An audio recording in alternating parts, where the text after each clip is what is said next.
What's going on, boys? NealGuides here. Welcome back to another video. In today's video, we're going over the number 1 end game 4-2-3-1 custom tactics, the last end of all finale for the 4-2-3-1. And we're going to go through the tactics first. You can see the tactics on the screen right now. You can copy them, and I'm going to go through the instructions, and then I've got gameplay at the end. That way you can see live commentary and see what buttons I'm pressing to see how I use the 4-2-3-1 inside the game. These are the tactics, but on the moment of tactics, before I get any further, this video is sponsored by the OneFootball app, your one-stop shop for all football information, all the latest news on your football team, transfer news. Don't forget, transfer deadlines coming close. OneFootball, they've got your back. If you click the link down below in the description, you can actually download the app for free. And don't forget, by downloading the app, you actually support my channel. So do download it. Links down below in the description. And as you guys know, OneFootball app, the best app for football information. I use it to stay up to date with Arsenal, latest transfer news, and to see what information and pictures going on. Of course, you can choose whatever team you want.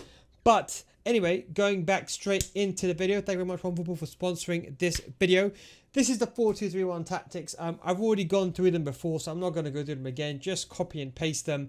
It's a very attacking, top-heavy formation, but it's the one where I explained to you where you get the extra striker to create a bit more momentum. For the instructions, we have stay forwards, stay central for the striker. The lamb and around, we have them both unbalanced, okay, and both get into the box. We haven't really got any comeback on offense on them because you don't really need it at this stage of the game. Most of these players are pretty good. I got the Tecatito and Eusebio. We got the cam on stay forward, get into the box for crosser. Almost acts like a 4-4-1-1 as opposed to like a traditional 4-2-3-1. We've got both CDMs on cut passing lane, step while attacking, and cover center, okay. The left back and the right backs on stay back and overlap for both the left back and the right back on stay back overlap, and the goalkeeper is on balance, okay? The centre back is the one that goes forward. I'm going to explain to you how you can do that and how that player does make that run inside the game. But let's go straight into a game and I'll show you how everything works together with some live commentary. Okay, so now we're going to go to a live gameplay. As I said, the tactics, as you can see, I just put them on defensive. It makes no difference. It's the exact tactics that you've seen previously. And we're now going to go through the gameplay now. So we're just going to change into the formation. Don't forget, when you change into a formation, guys, it always takes some time. Don't kick the ball out of play, but I'm just going to do it for example's sake, just to save time. So the extra striker, you don't need to use it yet, and I'm going to explain to you how you can make this formation more OP as the video goes on. Just after half time, I'll probably show you, or when I think it's good time to show you inside the game. So of course, with a 4-2-3-1, you defend normally. You're going to have two strikers on stay forward, as you can see just on the corner of the screen. So if you need to, when you want to counter attack, you can always pass the ball to them. As usual, you'll build up the exact same way, 1-2s with a lamb and a ram, get the ball back, bring it back into the middle. You can see loads of space on that side. We're just going to swing that ball in and go with the first time finesse shot. Of course, these footies players are incredible.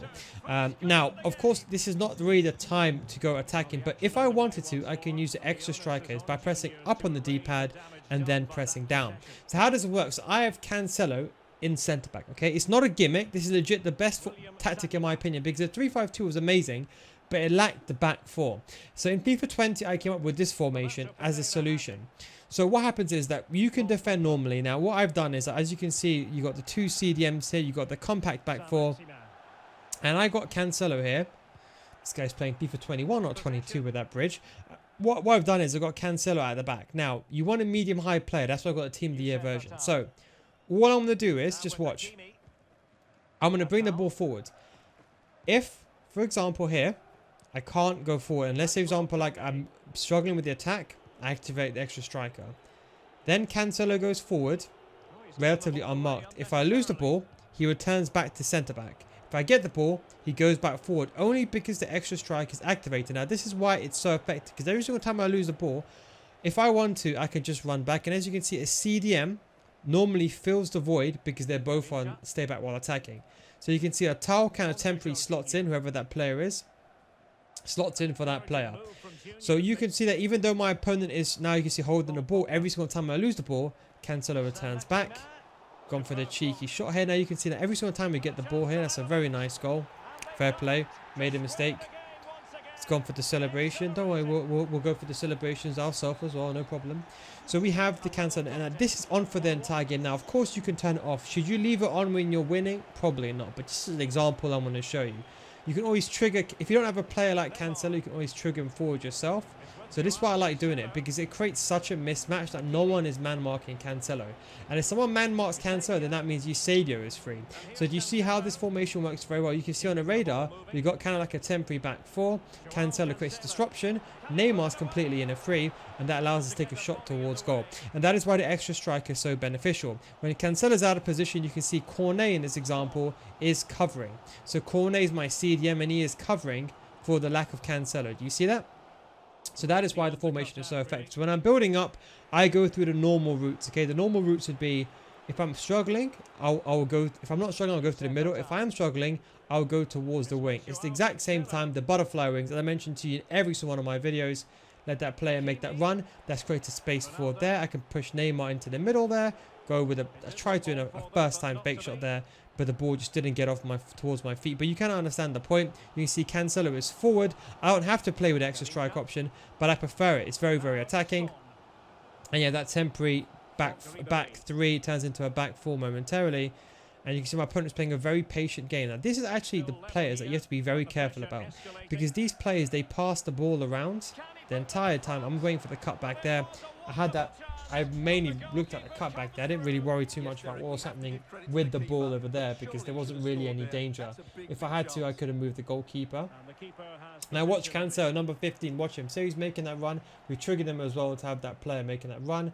We got Eusebio there. We're going to do a quick 1-2. That pushes the defensive line backwards. You see that? That's creating more space for the midfield. That gives Cancelo in the play. We got Neymar and we got the two strikers. Should be a first time fake shot and probably a bit too far away from goal here. I'm just going to take a touch, control it, let him commit, let him commit, let him commit. Not going to panic. And we end up getting a penalty. Thank God for title number 14. Almost induced into panic mode. Now, of course, we know penalties are changing next year, and we tried to go for the chip. We actually messed that up royally. That was meant to be a green time shot. But that was messed up, so that's a mistake. We all make mistakes, it's fine. And you can of course bring back the strike if you want to. You can use get rid of the extra striker. You can also use hug the sidelines if you want to, and striker drop back. Striker drop back just means that the cam, or the striker in this case, would be just coming back on the fence, even though he's on stay forward. And that's why we have the two strikers on stay forward, because it's like a counter attack system. So I'll explain to you. So let's say, for example, like here, we're going to get the ball back. After my opponent is very patient, we're not going to panic. See, don't panic.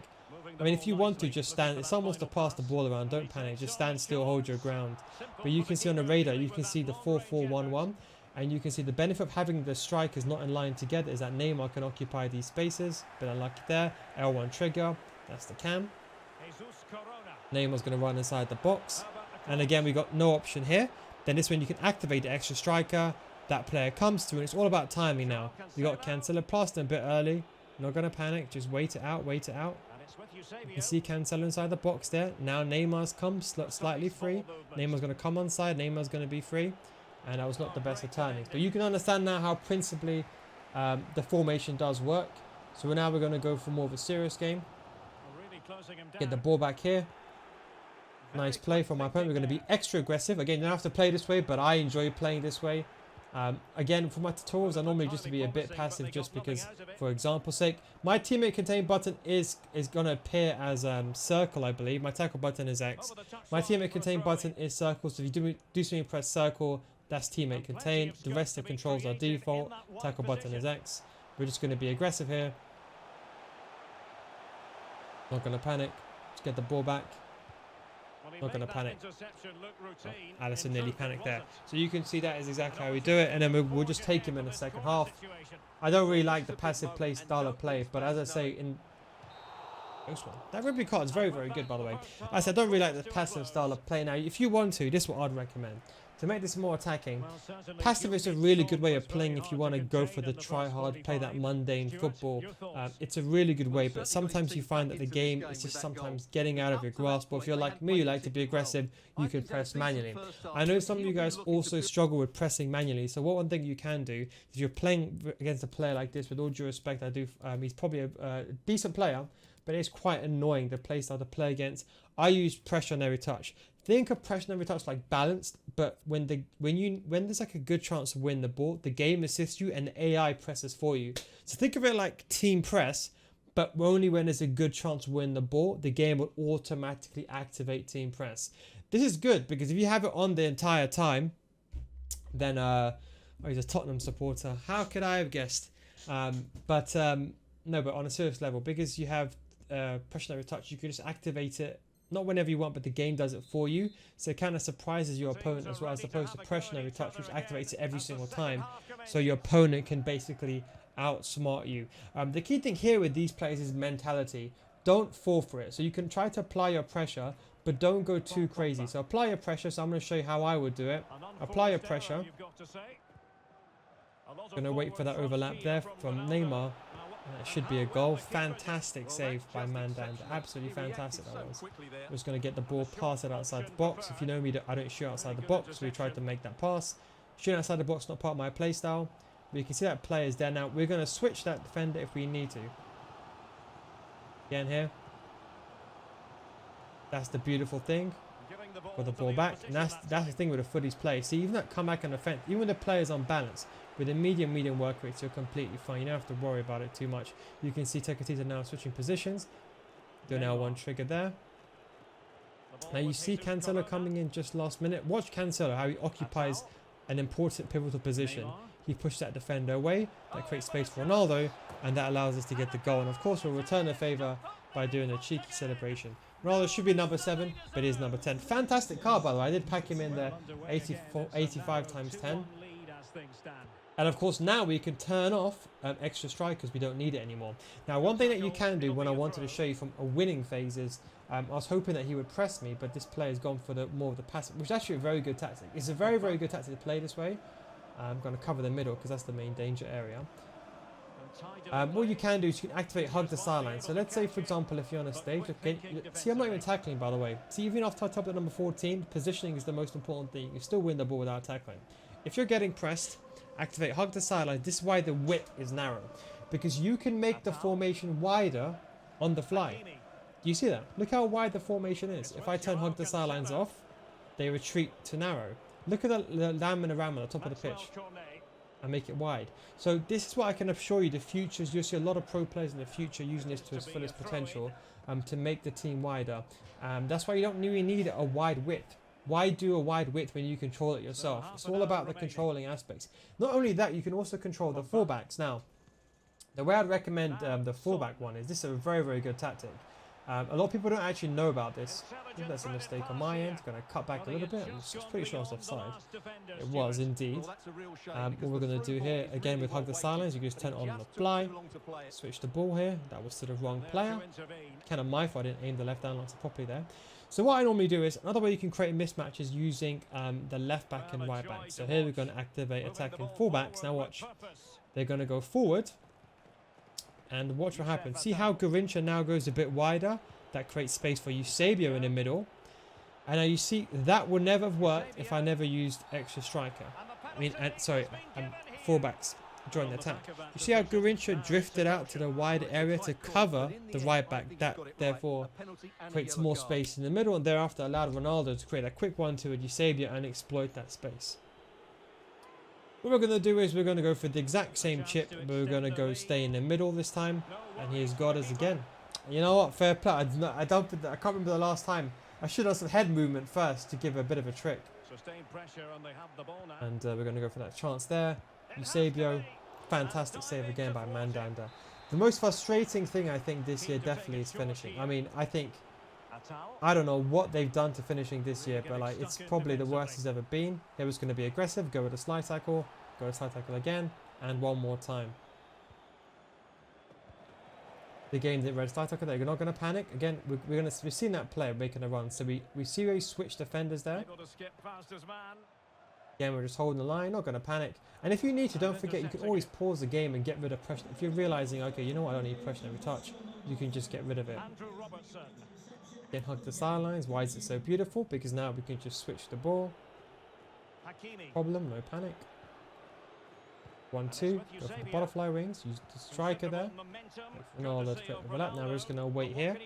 And then we can just hold now. Because you see, the benefit is you can see 2 strikers. We can just hold position, not panic.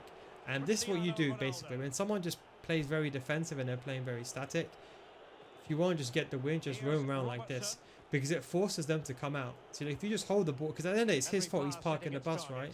So what you do is you literally just keep rotating the ball, and he's gone for the pause. But you see, at the end of the day, if he wants to sit back and do it, then what happens is normally, by human nature, they'll make a mistake. Now, just be careful how you move the ball. I'm quite comfortable moving the ball. If you're not too comfortable, you can always move the ball along your left back and right back. But just move the ball around, and you can just see, you have to wait for him just to create that massive gap and bring one of the CDMs out of position. You can see he's not doing that. You can see this should just follow me, so I just do the same thing. Don't bother. Just hold the ball around. Let's go for some cheeky dribbling. Oh, he got it. Kalulu got cracked, by the way. Now let's not concede now before we take this extra time. Going to run back here, use our CDM. Going to man mark the striker, other CDM cutting in deep. We're going to use offside. We're going to put it offside just for a second. That also brings the defensive line up. Now we've got the goalkeeper, it's fine. That didn't go according to plan. Again, that's fine. We're just going to keep it as it is. What we're going to do is you could go press after possession loss. What you can also do is you can increase the depth. If you're on new gen, you might want to increase the depth up. You can also use direct passing as well. If you find, for example, these are too attacking, you could do is put these players on comeback and defense. So you see, this is why I like these end game tactics videos, because I give you the end game tactics, but I also tell you how you can change it up depending on your system.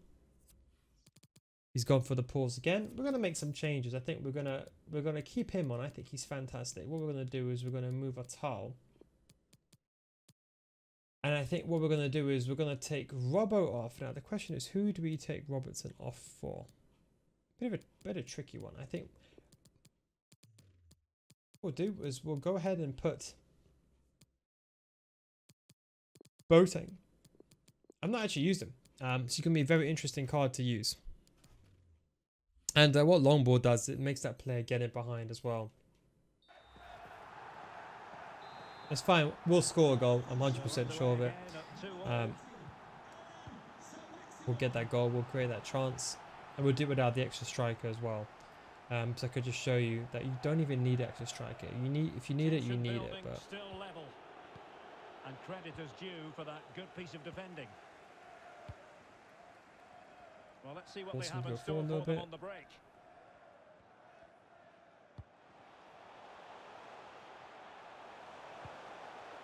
Martins. Well, it looked highly promising, but they got nothing out of it.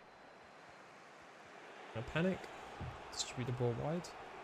Going to take off hug the sidelines now for the reason that we want the players to go centrally. Oh no! Boateng! First action. Not the best. We got this. 1 minute. We got this. I trust myself. I got this. Cornet can't really shoot, can he? But of course Neymar can. And there it is. Game, set, and match. See, it's all about being patient. A lot of people will just, normally they'll rush there, they'll panic. Try to go for the shots. Man, we close out that game, the 4-2-3-1. I might make another tutorial maybe. This one, maybe I'll try to get one where we get, we still got pretty good rankings. So I thought we'd probably face someone that's pretty good. As in pressing quite aggressively, but unfortunately this player wasn't. But we'll go through an example later on. But anyway, I hope you enjoyed this video. Thank you for watching. Take care, of course. Catch you next time. Peace out.